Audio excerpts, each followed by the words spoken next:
Hello friends नमस्कार मु जीवन फ्रॉम पुरी एंड ब्रह्मगिरी। मु आज आसती टिके डेलांग बजार आड़े तो डेलांग आड़े आसती किसी काम था तो आसला बेले एमती वर्षा काछिला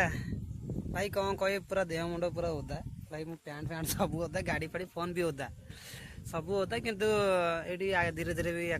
माने खराब पड़लानी घर को जावाक चेष्टा करुँची। ओके चलतु बाटर सब जिन देखा देखु से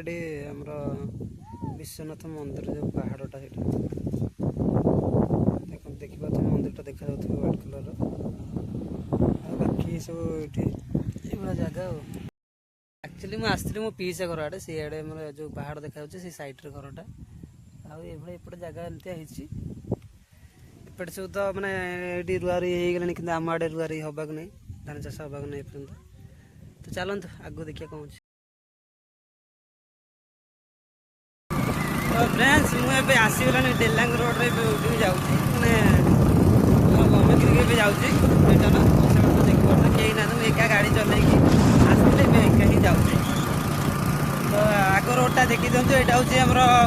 डेलांग को जाक रास्ता यहाँ सुकल आड़े भी मुझे जाऊँगी सुकल टू ब्रह्मगिरी बुझे।